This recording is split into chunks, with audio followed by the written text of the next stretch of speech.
This government meeting is brought to you by Eastworks and our local cable subscribers.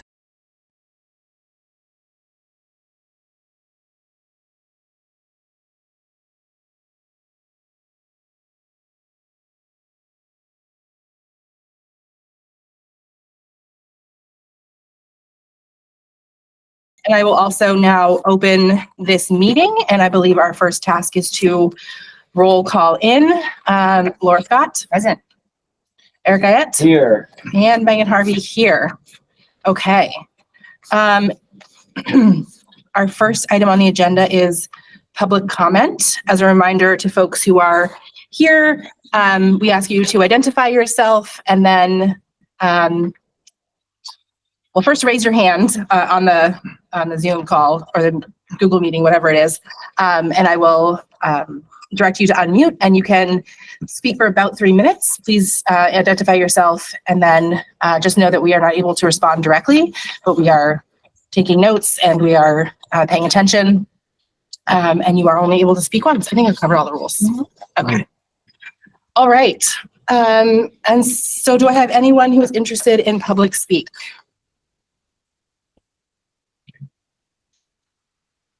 And that worries me. Okay, good. I was going to say, I really hope they can hear us. They got audio. Margaret, you can go ahead. If I can.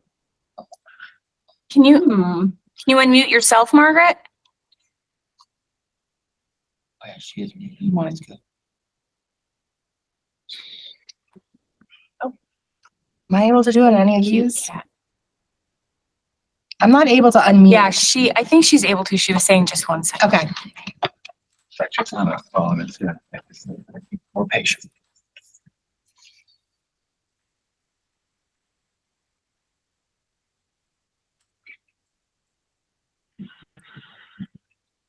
While Margaret is working on unmuting, is there anyone else who's interested in public speak? And we'll circle back to you, Margaret.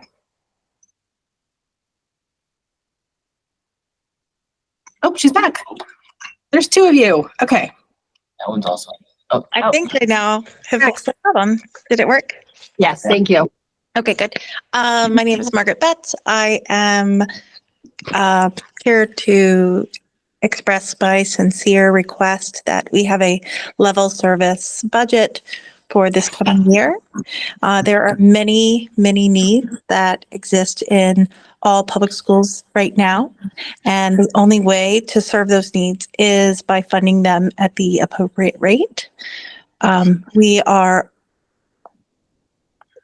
trying to meet students' academic needs along with their social and emotional needs, and that requires a large number of staff. And we also need to make sure that we are compensating the staff at the appropriate rate in order to maintain the excellent staffing that we have. So I appreciate the work that this committee is doing to bring light to the needs that we have in our schools so that we can continue to do the work that we're doing. Thank you. Thank you very much. Do we have anyone else for public speak?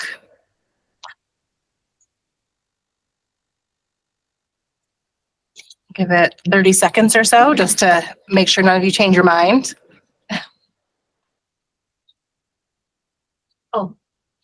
Oh, thank you. All right, seeing no one else in the public for public speak, I am now closing public speak at 4:36, and we'll move on to our next agenda item, and I will turn it over to our Director of Business Services, Nick Bernier, for an overview and an update on the fiscal year 25 budget. All right, thank you. I've given all of you a copy of like a little, I guess, summary of where we ended up here. At the end of last week's meeting, you'll recall that I recommended we, wait 1 more week before you vote to push the budget to the full committee. There's a couple more conversations that that were had, and I did some work with circuit breaker revenue projections. So you'll see at the top the number the percent increase is down to 9.78. Last week it was 10.31. 2 weeks ago it was 11.77. Basically the difference there is I moved $100,000 to circuit breaker off the general fund. I was able to do that. Our circuit breaker claim form was due last Friday, and obviously I got a copy of it. I went through the calculations, like, you know, based on the PowerPoint that Desi had talked us through when we were, you know, in the infancy of this process.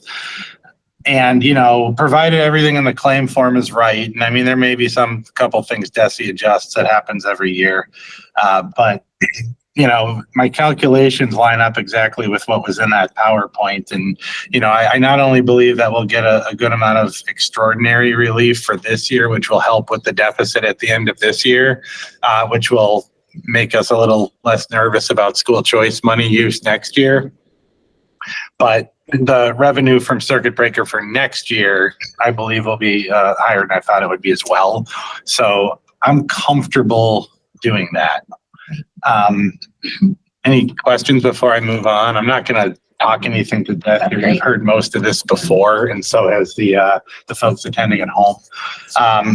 But just to reiterate, the reasons for significant increases, the out-of-district tuition, you will see the number of that from last week decrease. It's just because the 100,000 has been taken off and moved to circuit breaker. Electricity is, you know, remain the same. Vote tuition, I don't have any new information on that, so that's what we're going with for an increase. We still do wish to keep all of our grant funded staff. You know, we did make a concerted effort last year to move quite a few folks out of grants and into the operating budget in anticipation of this. And, you know, I'm very grateful that the city, you know, allowed us to do that. We moved quite a few folks. We moved about 6 off of Esther and 4 from the 240 grant. So we really did, you know, pull some folks into the general fund to make this year more of a hill than a cliff, although it's a steep hill nonetheless. It's, you know, probably a double black diamond if you're a skier. But maybe there's no moguls on it, you know. The rest of the, you know, stuff that was in the ESSER grant, the $207,000 figure you got there is, as I've said for the last 3 weeks, things that we feel are important to keep. A lot of the software that we need, there's screeners that are important to use in the schools to see where students are functioning academically and in the realm of social emotional learning, as well as some substitute teaching and para-educating costs are in there too. And then of course the specialized transportation. So you put all that in a blender and we've got a pretty big ask here. However, I also believe we've done all the work we can to get it as down as we can. I think the meeting itself is fine, just that screen is going wonky. Oh. So carry on. So a week ago, the chart is what you saw last week. You'll see the 10.31 there, and then you know, applying an additional 100,000 of circuit breaker gets us down to the 9.78. You know, quick note on the circuit breaker relief funds, the extraordinary relief, that bucket needs to be spent by the end of this year. So every penny we get out of there has got to be spent this year, which will help greatly with the end of the year budget. Oh, by the end of this Yes. year. Okay, yep. You said that and it still took me a By the end second. of this school year? Yeah, you have to spend all of Fiscal year that money 24. by June 30th, 2024. Okay, yeah. And then the other bucket called reserve relief, that is, it can be carried over into next year. Mhm. So basically I calculated how much we're going to get from each bucket, but then you have to subtract the extraordinary relief out of the other bucket because you can't double dip that. So that money we will get, the rest of that we would get this year, but I can move that into next year. So at the beginning of the summer, when our special ed department does their end of year claim form, whatever they end up getting for reimbursement for next year, you'll subtract that amount we got from reserve relief this year. So we're getting that a bit early, but same rules apply in terms of me having all next year to spend it. So I can, my proposal would be, provided the revenue comes in at or near what I believe it will, is to not touch that other bucket of money, apply it to next year to make next year's budget lower. And I'm comfortable doing that. I walked out of here Friday in a much better place than I was. Great. Great. We feel good about that. Yeah. If you feel good, we feel good about things. Let's hope that continues. Quick clarification. So last time we had talked about a $200,000 we were moving over from school toys. Yeah. So that's also still, okay, great. Yes, but our, end of the year deficit Right. will probably be lower than I, Right. thought it was going to be. So that means less school choice funds get used to close this year, which means we'll have them, a little further into the future. Okay, perfect. Thank you. So going to the second page, you'll just see the updated charts. Nothing really changed except for the special education contracted services there. That would be the line that moved because that's for the tuition. The circuit breaker would pay for tuition. So other than that, no major changes there. You can see the cost centers really haven't changed much. The only thing that did was special ed went down a bit because of the tuition being moved. Are there any questions about these charts? You'll see these numbers over and over again as I, present the actual budget book to you pretty soon.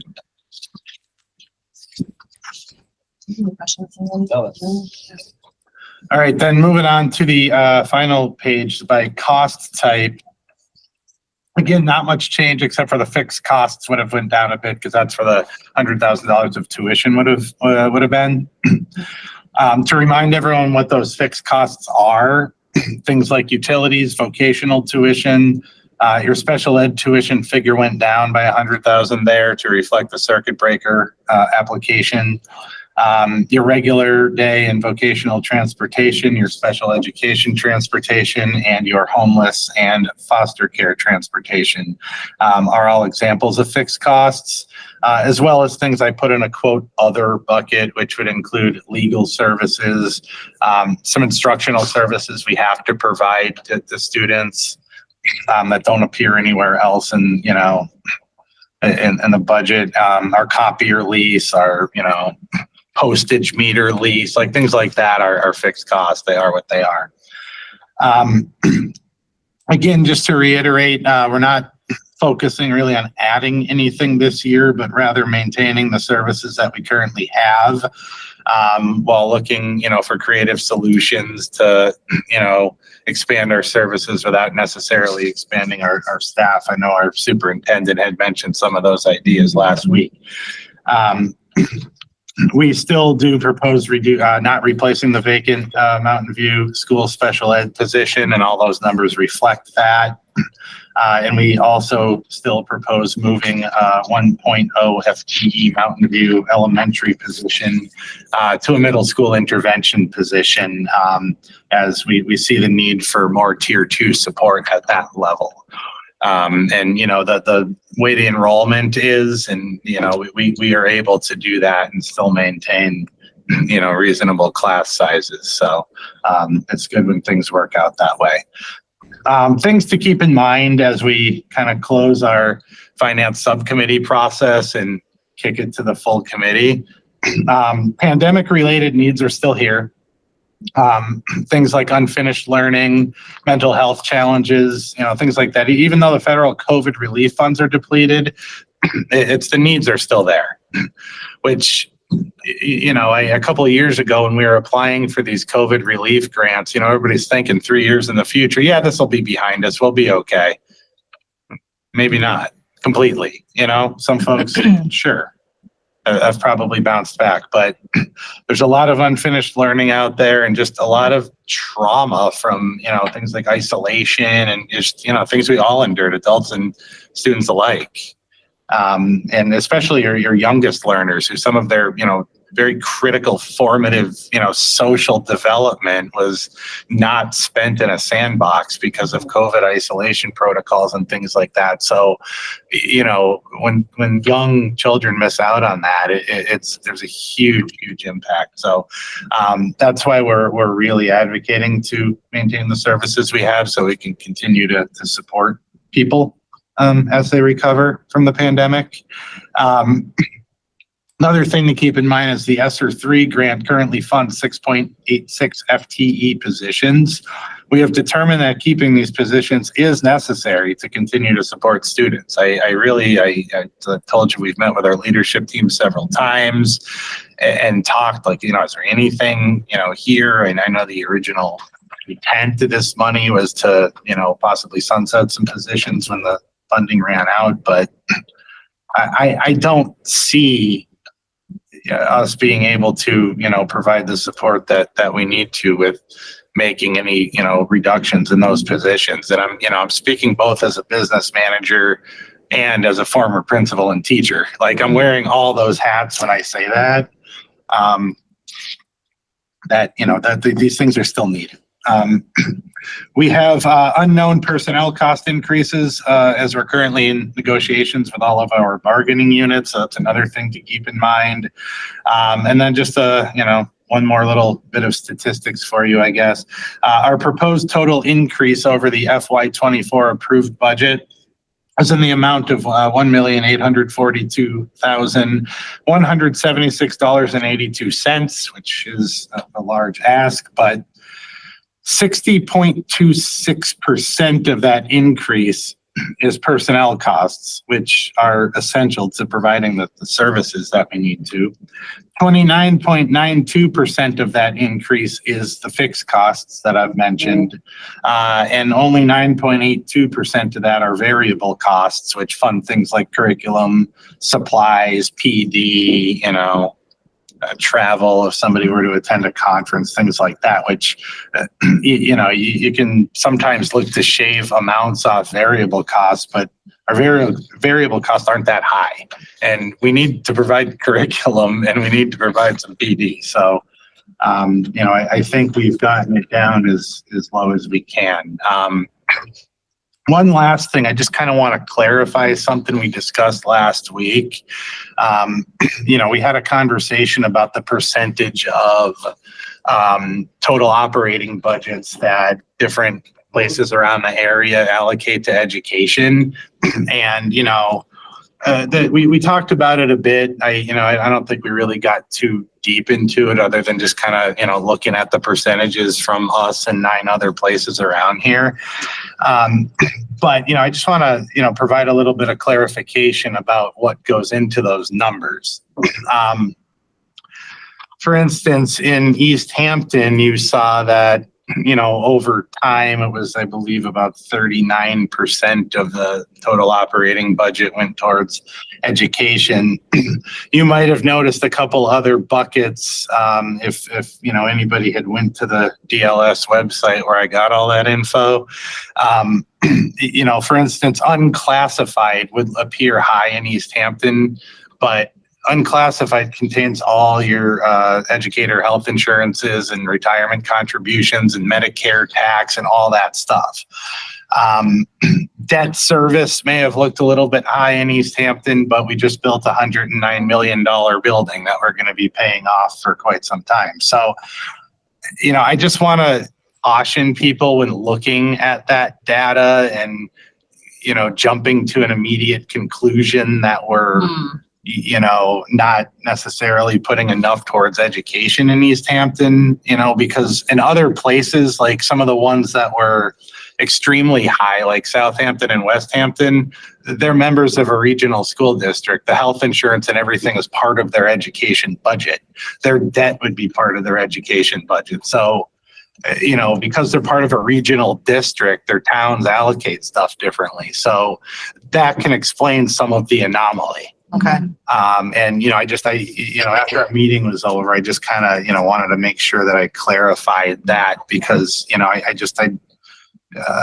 don't want any misinformation out there or, any kind of misleading, narratives to develop or anything like that, because there is always a story behind the data. And I don't think we told it all last week. So I just wanted to, make sure people understand that different places allocate things differently based on what kind of district they are.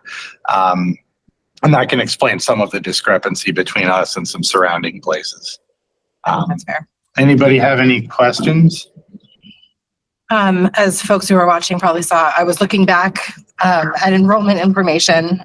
Just trying to, so we have this not replacing a vacant special ed position and moving a teaching position to an intervention position. And I'm just pulling back to data you gave us a couple of meetings ago, and it looks like our class sizes are not changed from last year, from this year to next year under this. No, they won't change much.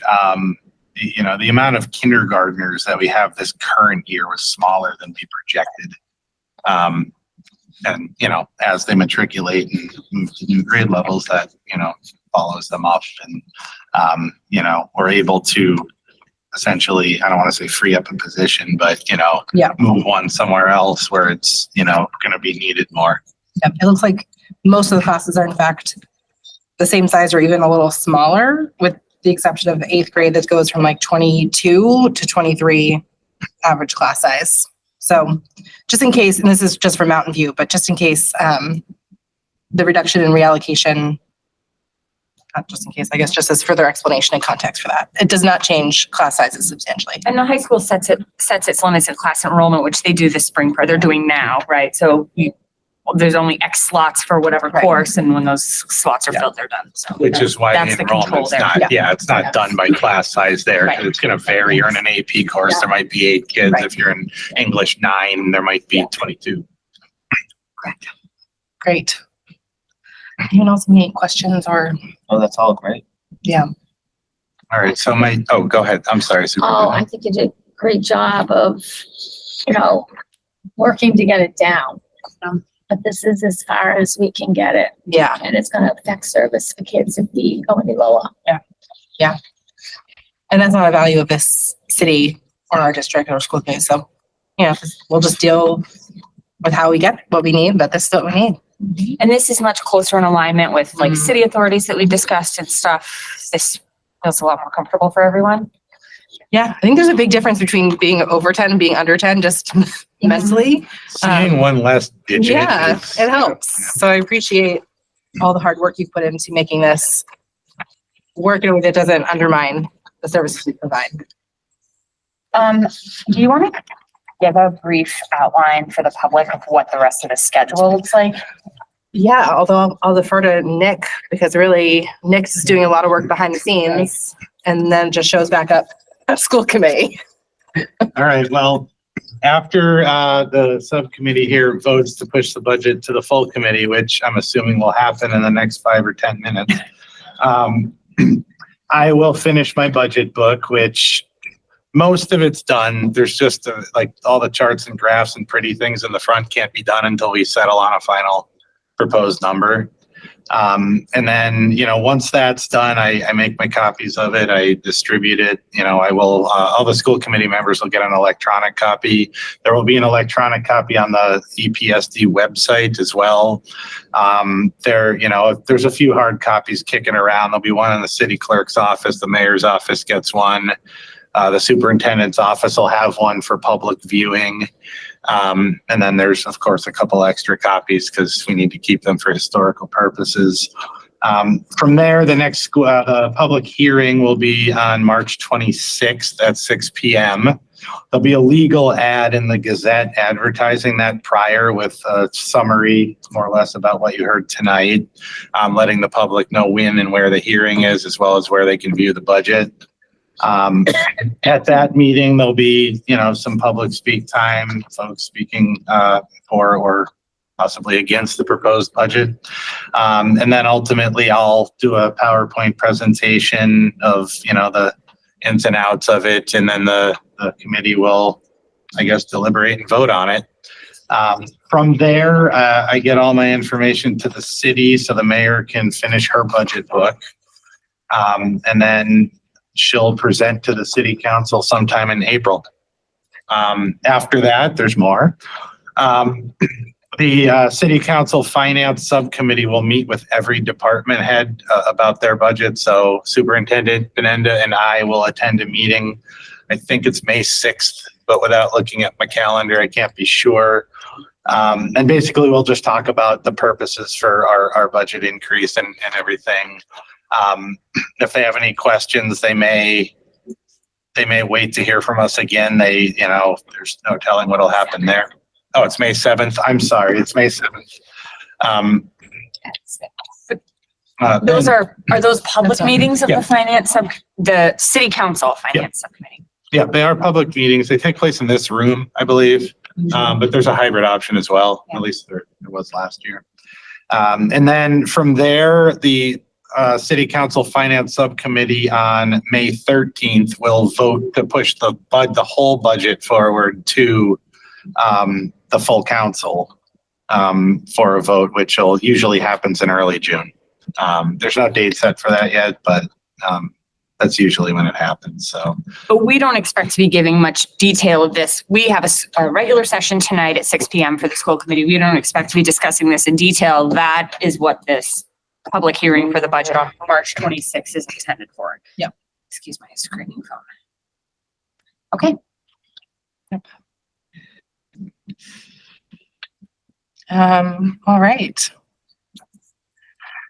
I was just looking to see when we discuss next meetings, if I can list all of the things again.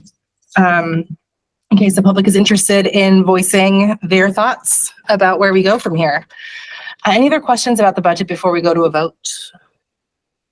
No question. Nick, again, thank you for everything. I think the biggest piece is not losing people. I always think back to when I ran for this position, talking about how people would ooh and ah about Maple Street School. And if you went into Maple Street School, it was not in good shape. So why were they all, hip hooray, and it was all the people inside. So I always think back to, we have two gorgeous new schools, but that means nothing unless there's people inside attending to everything that needs to be attended to. So that's kudos to you for allowing us to try our hardest to keep everybody that's in there working there. absolutely. Incredible work, Nick. Thank you. You're welcome. All right. So I will entertain a motion to, how do we want to phrase it? Approve the fiscal year 25 proposed budget and send it to the school committee? Well, how do we have to phrase it? Okay, and send it to the full school committee. I second that motion. Can I make the motion? I think you have to make it, or you have to make it. Okay. So I have to word it the way you. Something along those lines. I make a motion to pass this budget on to the full school committee for vote. Love it. Second. Okay. It has been seconded by our other member. And I believe we're all in the room, so we can just go ahead with a vote, not via roll call, but just by motion. So all in favor, say aye. Aye. All opposed? And any abstentions? And the budget passes out of the finance subcommittee with a vote of 3-0. And we look forward to further presentations and hard work. First Thank you. hurdle cleared. Yeah, first hurdle cleared. All right, is there any other business? I don't have any. I mean, at some point we'll have to schedule a meeting to go over quarters 2 and 3, but usually we wait till the budget process is done. You could breathe for a minute first if you want. And quarter 3 doesn't end till the end of this month anyway, so. Great. So we don't have any meetings scheduled for the finance subcommittee. We of course have full session, regular session meetings. In fact, there's one tonight at 6 p.m. also hybrid. So either upstairs in person or on Google Meet. There's another link in the agenda center on the city page. And the public hearing and a regular session is Tuesday, March 26th at 6 p.m. So more discussion, extended discussion on that day about the fiscal year 25 budget and an expected vote that day for full school committee approval. So anyone who is listening, we would love to hear your thoughts. You're always welcome to reach out via email. You are always welcome to come and speak to us if you just see us around, or come to public speak. Any way that you can get a hold of us, really. And there's also, if you go to the Easthampton Agenda Center, a number of City Council Finance Committee meetings coming up, including one tomorrow. I believe the one tomorrow is at 5:30. Let me I confirm. would caution people, I wouldn't go barking up. The city council hasn't seen any of these numbers yet. So if you go to their meeting they don't know what you're talking about with regard to this yet. But you can certainly voice your support for your values. So that's 5:30 tomorrow. I actually don't see the ones that come after that, but there will be a number and you are always able to see those on the Easthampton agenda. Okay. If we don't have anything else, I will entertain a motion to adjourn. Motion to adjourn? Second that motion. Okay, perfect. We will roll call out. Eric Guyette, See you in a little while. Laura Scott, Likewise. Megan Harvey, and goodbye. All right, thank you all.